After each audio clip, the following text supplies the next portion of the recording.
And we are live.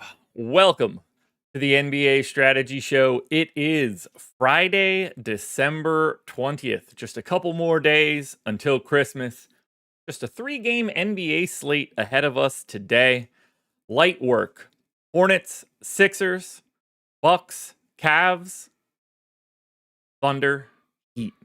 7 o'clock, 7:30, 8 o'clock. So compressed schedule. 3 games coming off of yesterday's monster. But we're here. So hit that like button. Subscribe to the channel. Hit the notification bell so you know when everything goes live. And follow me on Twitter at Josh Engleman. How'd it go for everybody yesterday? I was not around. Didn't really see anything other than big old Wemby game. Big old Towns game. Big Cam Johnson game. 33 points, 10 boards, 6 assists. Jokic and the Nuggets dropped one to Portland, which is disgusting. LaMelo, welcome back. 34 and 13. And then, what in the world happened to the Golden State Warriors yesterday? Absolutely embarrassed. Embarrassed by the Memphis Grizzlies. Steph Curry, 24 minutes, 0 for 7 from the field, 2 points, 3 boards, 2 assists, or something like that. That's insane. Negative 41. Draymond, full bagel across the board. Negative 42. Bulls beat the Celtics. Oof. Those are some outcomes that I don't think we were anticipating yesterday. That's that Golden State loss is one of the worst losses I can really ever remember for a team that isn't bad. I mean, that is next level tough. What was their... Oh my gosh. They had a 73.8 offensive rating in non-garbage time. Cleaning the glass dictated that garbage time started for the entire fourth quarter. So they were at 73.8 points per 100 possessions through the first 3 quarters. That is a 0 percentile outcome. They will rarely be worse than that. 33% expected field goal percentage. Steph, 2, 3, and 1. Draymond in 19 minutes, 0, 0, and 0. Only Andrew Wiggins crossed double figures in points. Whew. Brutal. Oh, S&P. It really is. I can't wait till the playoffs. We're going to get some really good playoff basketball. That'll be fun. That'll be fun. So, well, let's dive into these bad boys. Break it all down. Figure out where we stand. And we'll hit the old road on Friday. Let's hit the schedule for the rest of the day right now, because I just got the alert from Greg.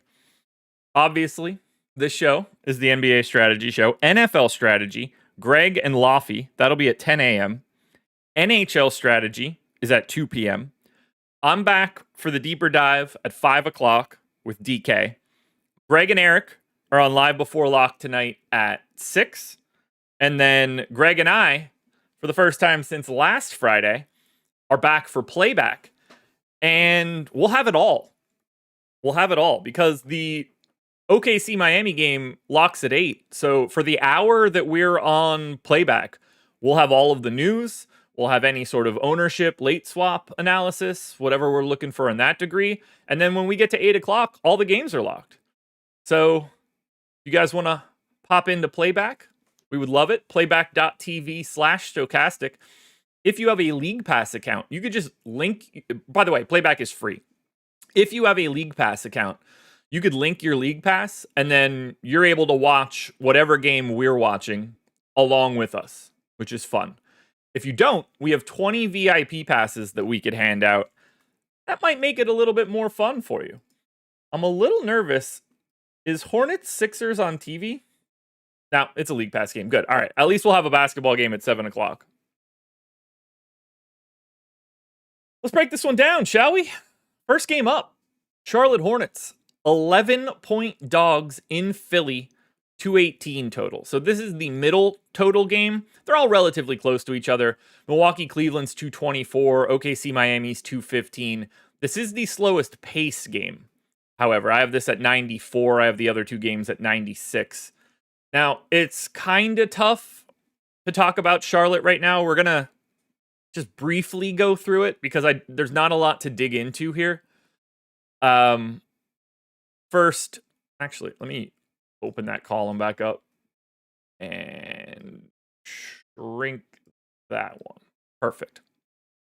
So for Charlotte, they're on a back-to-back, so we don't have an injury report for them yet. These are all hypothetical injury statuses that are on the screen right now.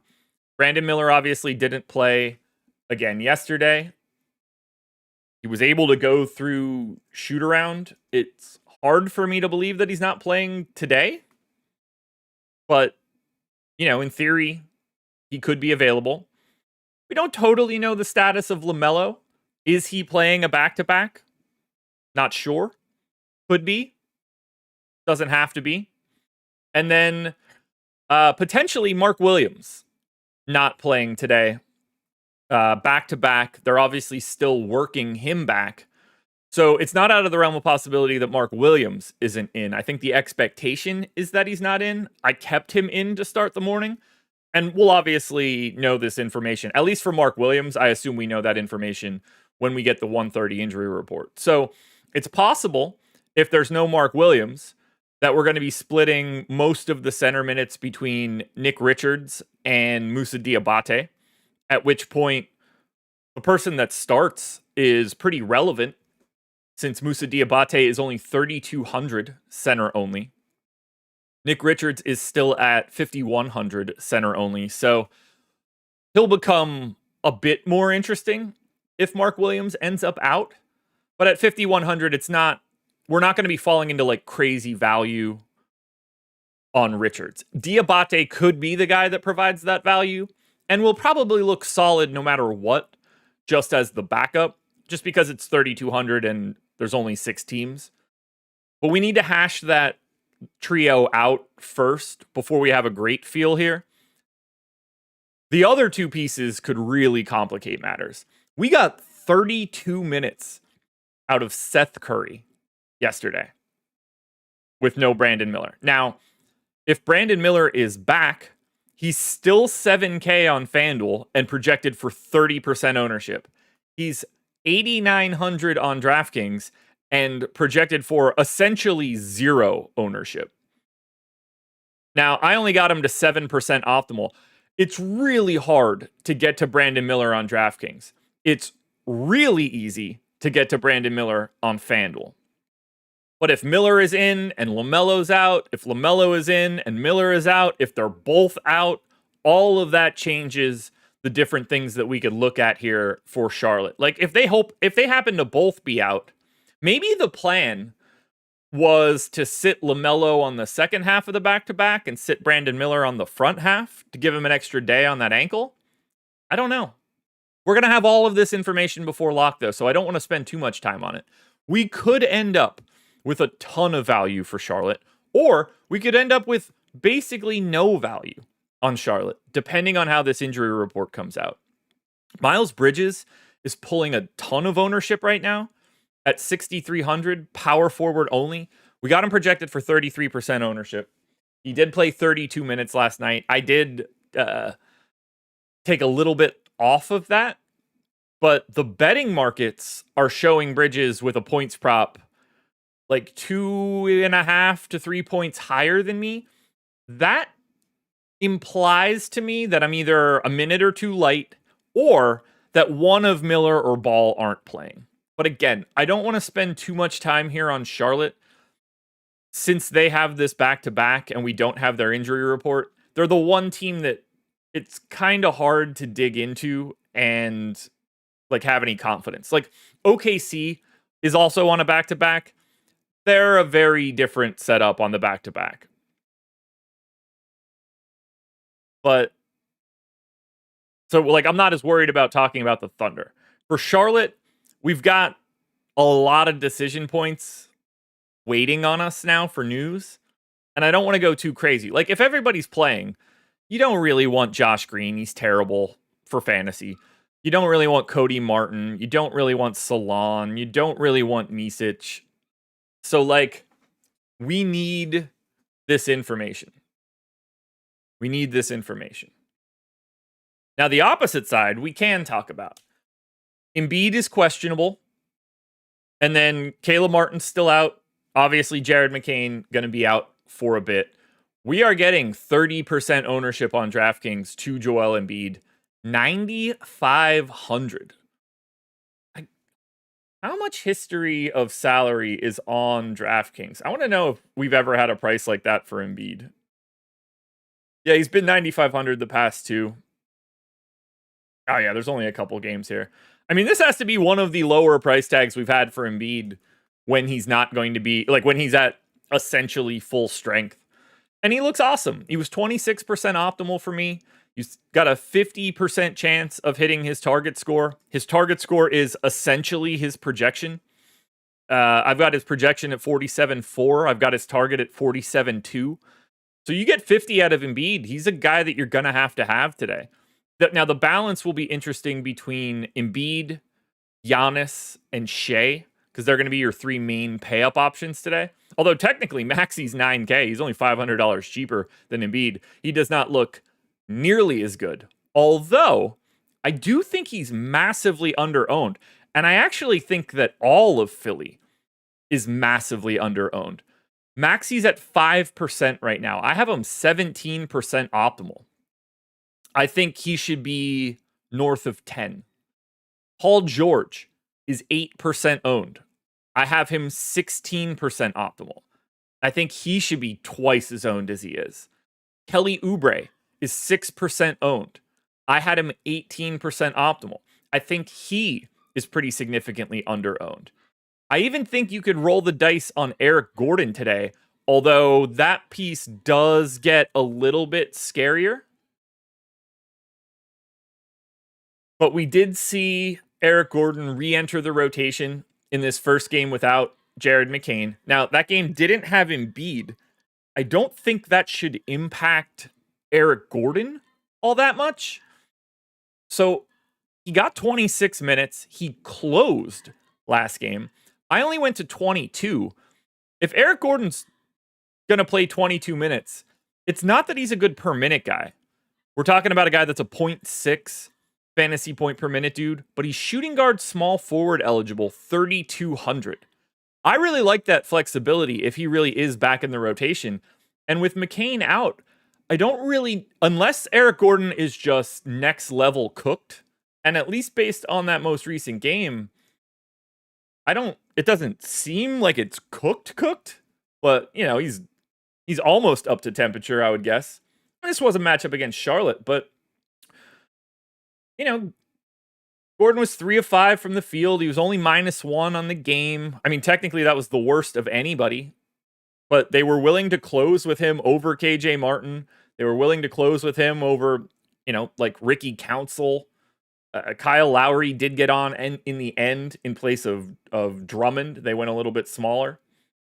But as I look at it, I think Eric Gordon should be more than 1% owned on a 3-gamer if he can play 20 minutes and have that sort of positional eligibility.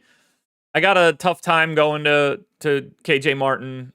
And like, I think Embiid's ownership is good, but I'm really interested in the Maxey, George, Oubre trio.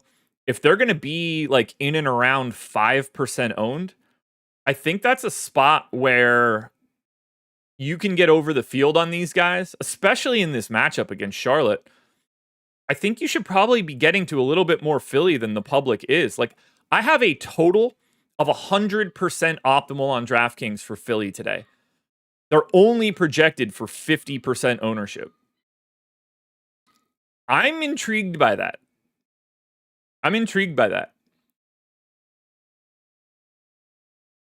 Rafael De La Rosa. Random thought. As I watched the Wolves-Knicks game, does Minnesota even get the New York version of Cat? He seemed okay to play Robin next to Edwards.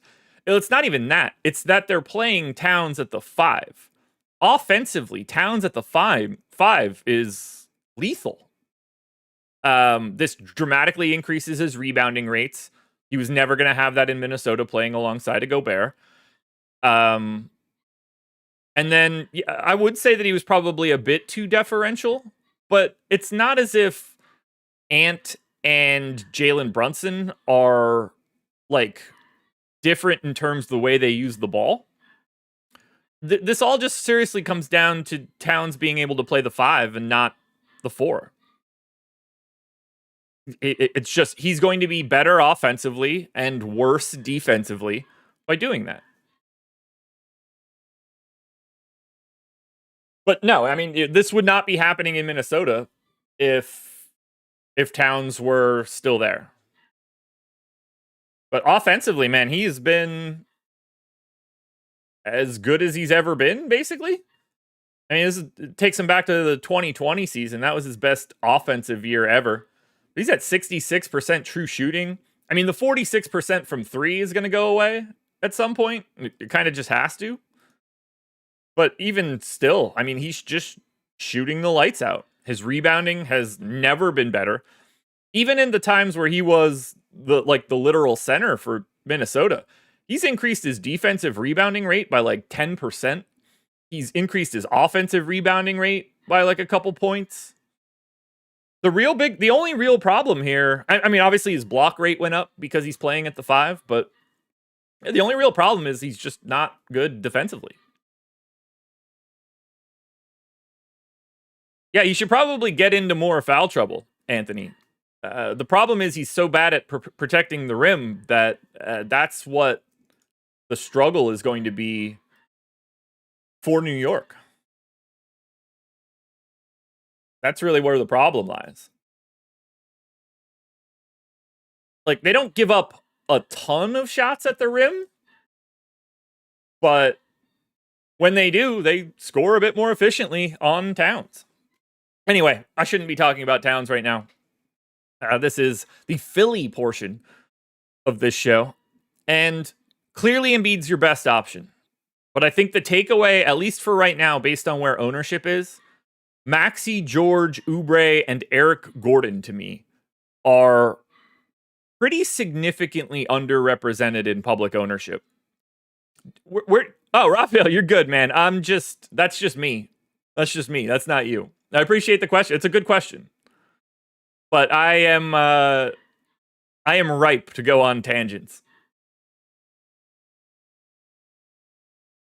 Do you guys like where I'm coming from here on Maxey and George and Oubre? I assume you guys are kind of on the same page. Like, if these guys are 5, 8, and 6% owned on a 3-gamer, one of those 3 dudes looks like they'd be pretty decent. And that's sort of how you can see it here. This is why this is a good representation of why I like this. So look at the boom rates here for Maxey, George, and Oubre. 37 for Maxey to hit that 45 target score. 31 for George to hit that 43 target score. 30% for Oubre to get to 33 fantasy points. So if you sum those numbers up, you get 98%. What that's telling you is that the most likely scenario for those 3 guys is that one of them hits their target score. And if that's the case, to be able to get them at 5, 8, and 6%, I think there's value here in finding a guy that could be in a winning lineup. Like, the expectation is to get at least one of those guys to me. And then Eric Gordon's just going to work for value if you're trying to get to, if you're trying to really deep dive and get like Embiid plus another pay up. So like maybe you're using Embiid, Eric Gordon, and Paul George or something like that. Or Embiid and Eric Gordon and Kelly Oubre.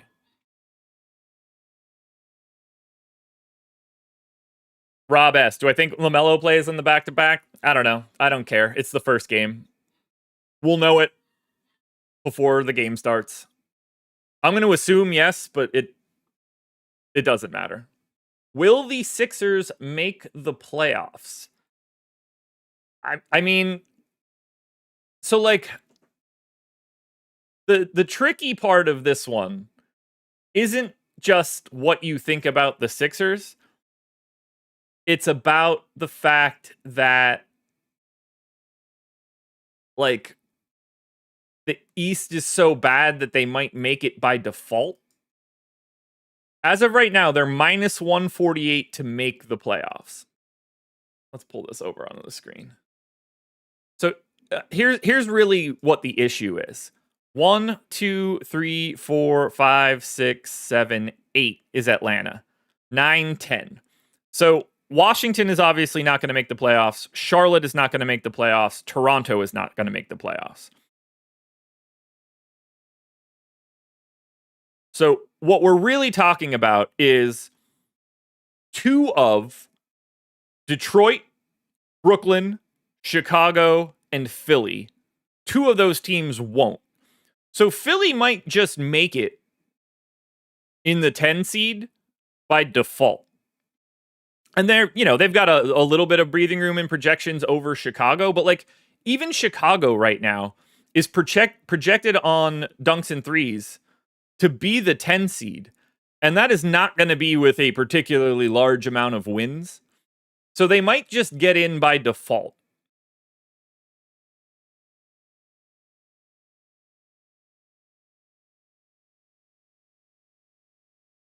S&P, it is looking better. But yeah, the net rating looks good. Look, they made the right move trading Towns. It's what they do with Randall that will dictate that entire trade. If Randall's just back, it's tough. If DiVincenzo continues to just play like he's awful, that's not going to help either. I continue to like the Towns trade. They had to make a trade somehow. They're Minnesota. They can't have that much salary. One thing I do want to check. How have those starting lineups changed? Because Minnesota was beating the Knicks starting lineup for a while. Still are. Okay, we're going to do this. This is for everybody that wants to continue to say that the Knicks won the trade. 2 of the top 3 5-man units this year in terms of playing time. The Knicks starting 5 of Brunson, Hart, Bridges, Anunoby, and Towns has played 880 possessions together. Minnesota's Conley, Edwards, McDaniels, Randall, Gobert has played 618. They're 2 of the 3 most used 5-man combinations. Right now, Minnesota's is better than New York's by 2 points of net rating. The Minnesota starting 5 has a plus 8.7 net rating when they're on the floor together. The Knicks are at 6.6. So for all the people that want to scream and yell and talk about what the Knicks are doing and how the Knicks won the trade, as of right now, the starting 5 for Minnesota has performed better than the Knicks. And I don't think there's a soul on the planet that thinks that's true, even though it is.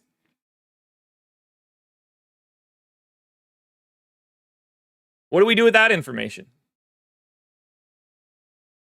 The biggest problem for Minnesota right now is the fact that Dante DiVincenzo can't make a 3.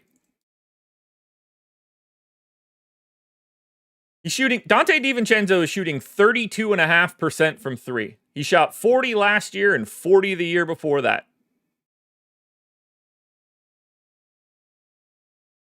Oh, S&P. For the most part, I'm with you there. Look, he's still 23. He's good, but he's not. He's got another step or two. Well, Knicks going to the Eastern Finals and Wolves going home in the first round says a lot more about the West and the East than it does about the Knicks and the Wolves. But yeah, people can get real quiet when they understand that the Minnesota starting 5 has been better. And they'll still say the opposite. But it has been. It has been. I'm just interested to see what they end up doing with Randall. All right, let's get to game number 2. All that said, and the Knicks have the better record. It's almost like that's what I was just talking about.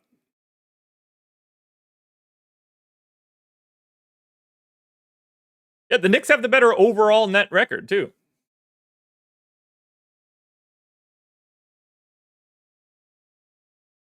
Yeah, exactly. Take that for data.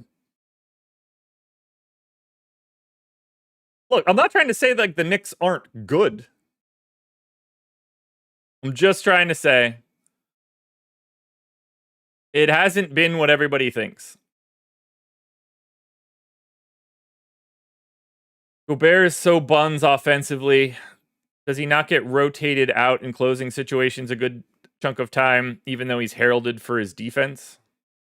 I don't think so.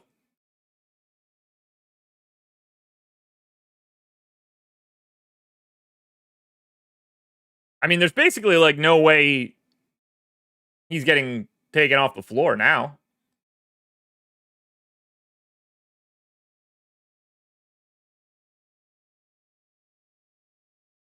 Yeah, S&P, I'm with you there. All right, Milwaukee Bucks, 9-point dogs in Cleveland, 224 total. And I know people will be like, well, why are they 9-point dogs? It's Milwaukee. They're playing better. No Damian Lillard for this one tonight. He is already out. And this is where we're getting the ownership, folks. 243% ownership to Milwaukee. They are the most owned team by almost 100%. Kepanekla, I would never zero a projection in The Sims. Ever. I would never not want someone.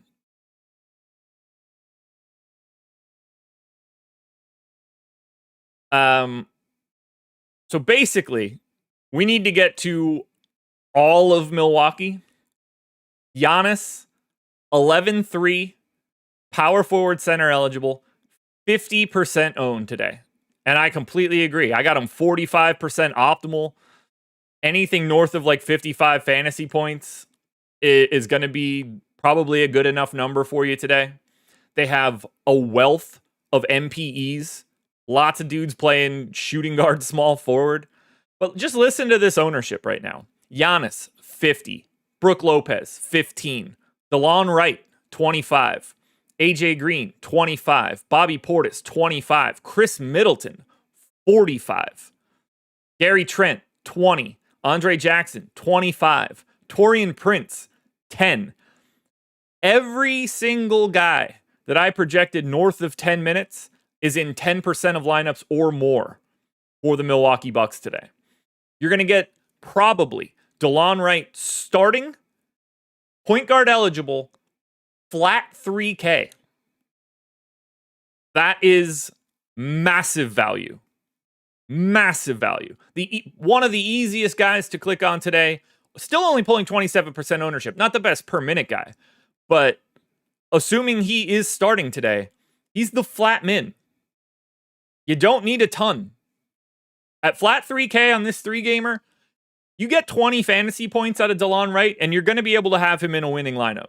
Anything over that is just gravy. AJ Green, 3,600. No Dame. Lot more shots to go around. That'll help. Bobby Portis, probably my third favorite option here. He's 25% owned. Middleton scares me.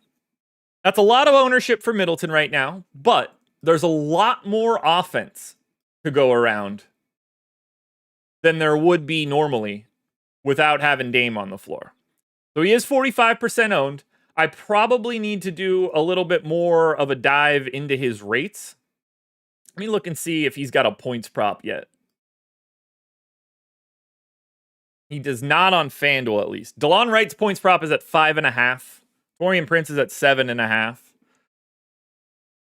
It's hard not to want to get to all things Milwaukee here. The problem is that they're facing a Cleveland team that's pretty difficult to break down defensively. But whether it's Gary Trent at 3,600, whether it's Andre Jackson at 3,300, AJ Green, DeLon Wright, or Taurean Prince, we have 5 guys on Milwaukee today, sub 4K, on sub 3,600 or below. We have a never-ending supply of low salary guys that are going to play 20-ish minutes. And for something like that, I don't know how you dodge it. I really don't. I really don't. Because these guys unlock the ability to have Embiid and Giannis in the same lineup if you want to. The only guy that gives me pause is Middleton, just because his salary isn't cheap. And we know that he doesn't likely have any sort of minute ceiling. But he's 5,300. He's shooting guard, small forward. There's flexibility there. There's a lot more offense to go around without Dame on the floor. So I understand it. But he's the only guy that scares me. Like, if you go to Wright or Green or Trent or Jackson or Prince, that's the dude you look for. Prophecy, I think it's because he's worse than Green and Jackson. That could just be me. But I think it has something to do with Pat Connaughton not being good at anything, whereas AJ Green can shoot and Andre Jackson can play defense. But Pat Connaughton can do none of those things. Not a good shooter. Not like he shouldn't play at all. What do you guys like the most from Milwaukee other than Giannis? I think my preferred option, assuming he's starting, is DeLon Wright. And then I think my second favorite option is probably Gary Trent.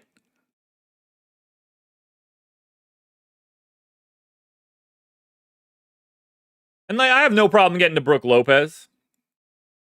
5,600, center only, 13% owned. Hasn't been the best per minute dude, but, no Dame. That's an extra shot or two for somebody like Brook Lopez.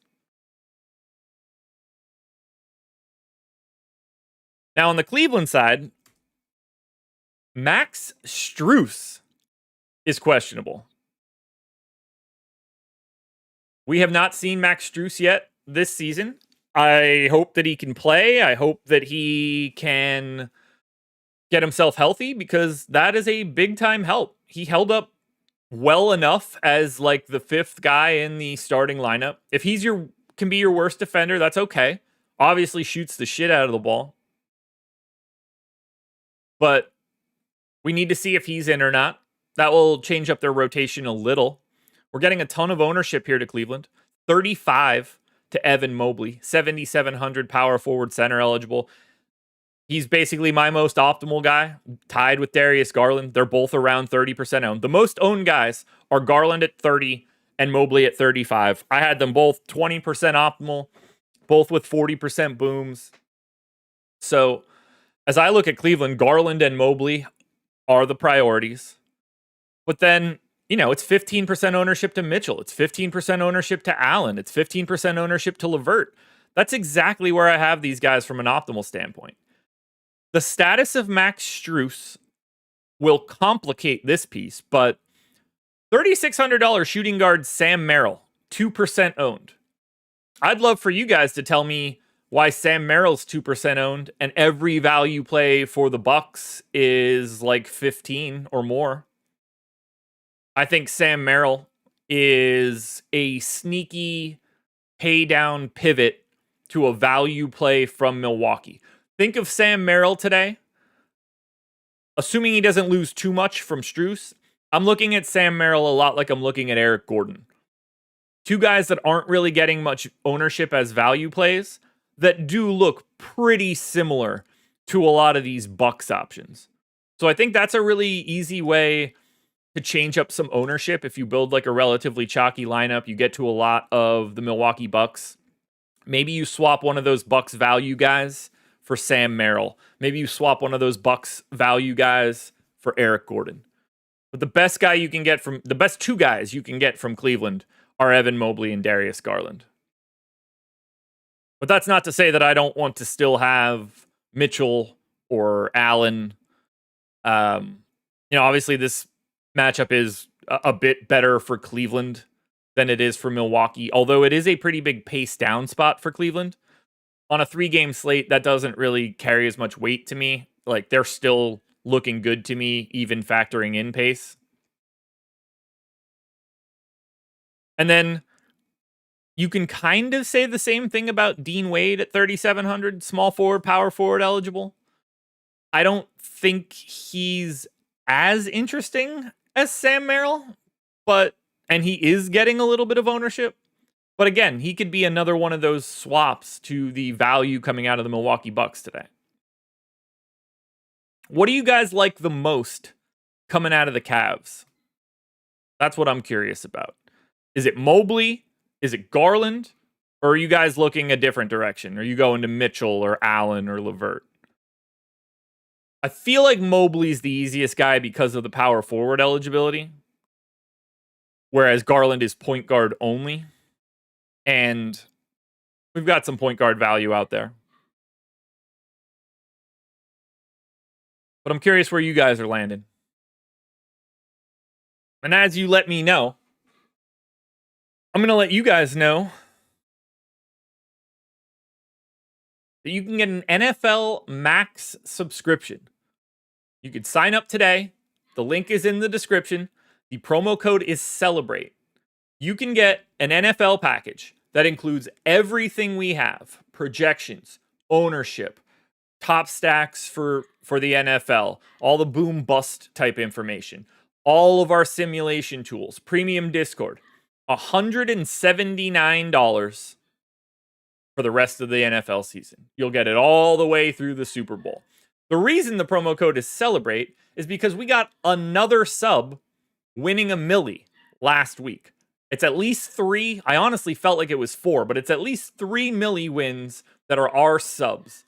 And now we're giving out this deal, $179 for the NFL package all the way through Sunday, February 9th. So if you want to sign up for our NFL package, today's a great day to do it. You know you're going to have football over this weekend. You know we're going to have football on Christmas. A lot to like here, guys. $179. Promo code CELEBRATE. Link in the description.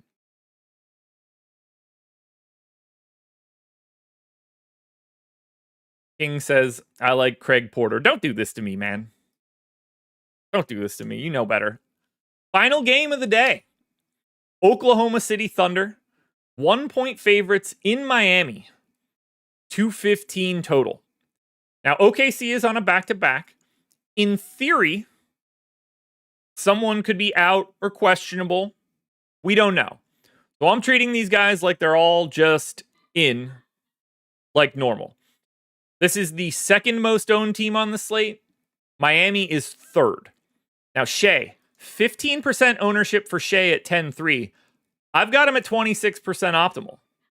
So I'm a little bit more interested in Shea than the ownership is showing.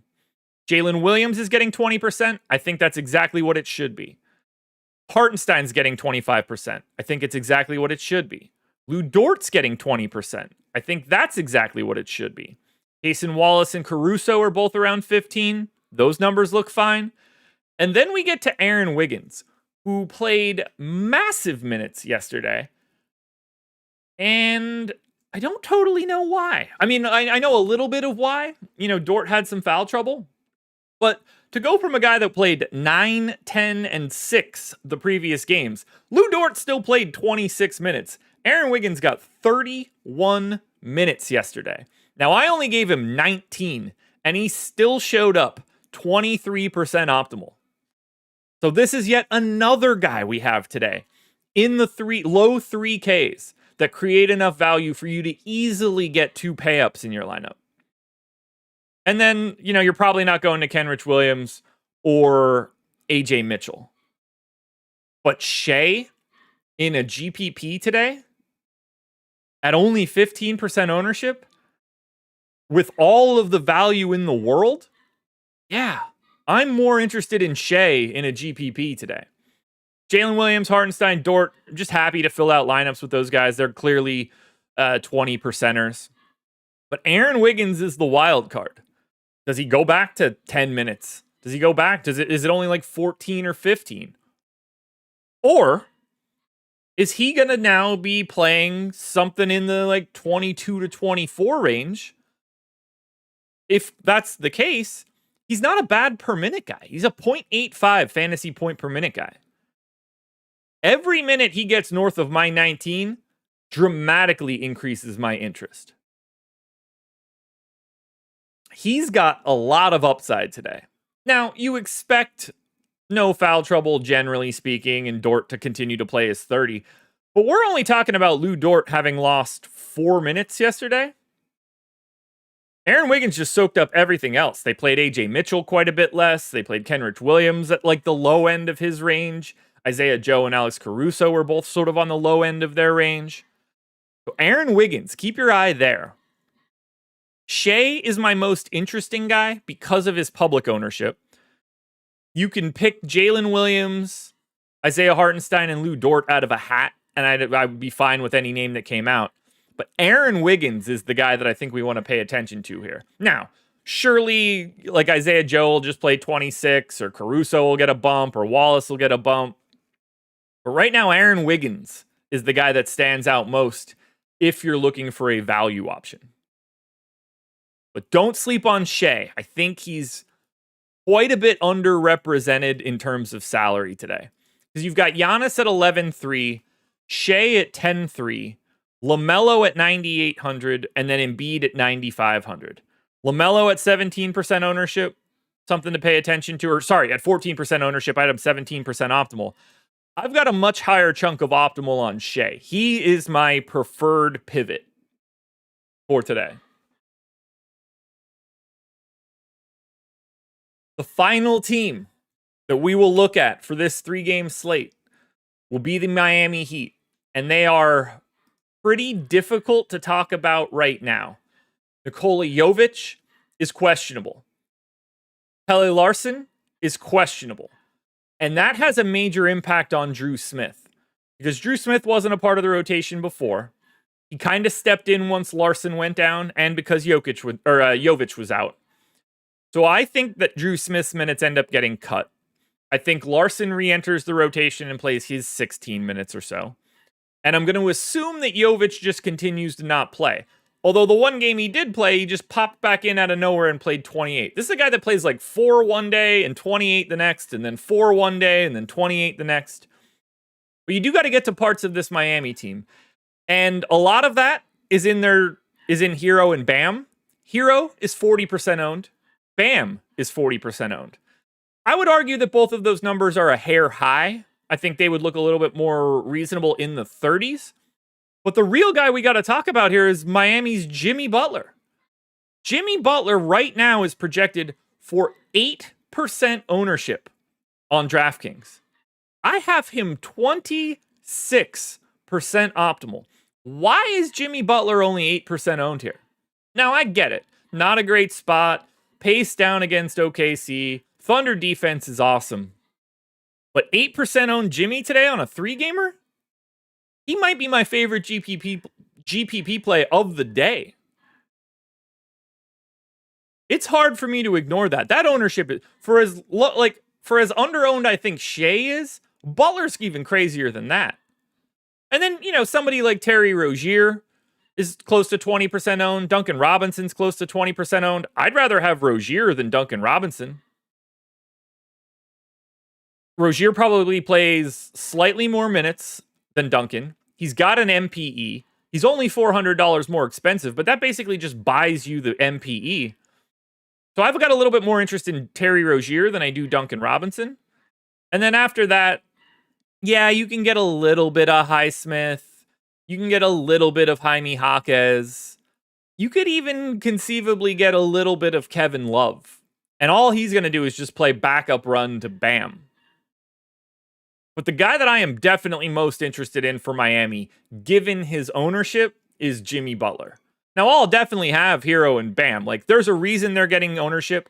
Those guys do look really good. They should be 30-something% owned. But why isn't Butler? Why is Tyler Hero 40 and Jimmy Butler's 8? Those guys should be the same. Those guys should be the same. And they're not. So to me, if you can get to Jimmy Butler in GPPs, that's another great option. Another great option.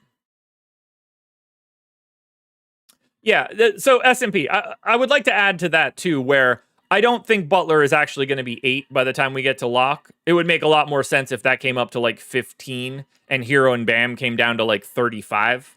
Then it won't look as extreme. But he's underowned. He's absolutely underowned for what we have here.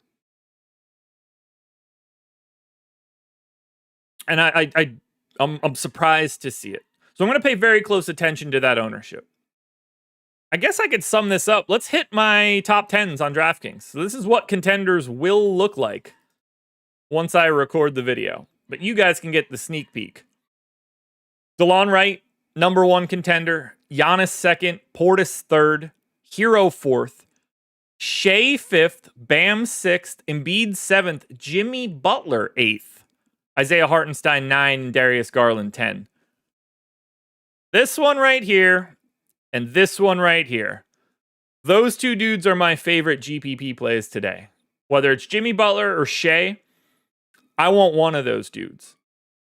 And based on their boom rate, we should probably expect one of them to be a guy you need. And you're going to be able to get one of those guys at you can get both of them at what seems like a bit of an ownership discount. Alrighty, folks. I think I'm going to wrap this one up. We've hit our 3 games. Not the best slate in the world. But we'll take what we can get here. What do we have for Monday? I haven't looked at the schedule yet. So Monday, we have a massive slate. 2, 4, 6, 8, 10, 12, 14 games on the Monday slate.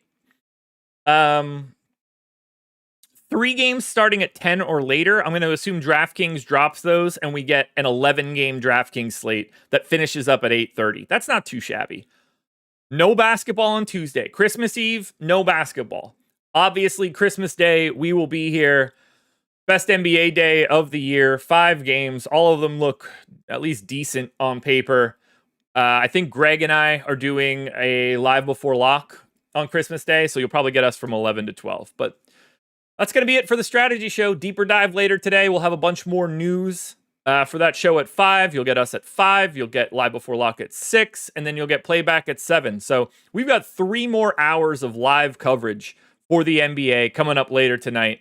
But we got the wheels turning for what we have today. Enjoy the rest of your Friday. Have a fantastic weekend, everybody. And I'll see you guys later. Go watch Contenders. It'll be out in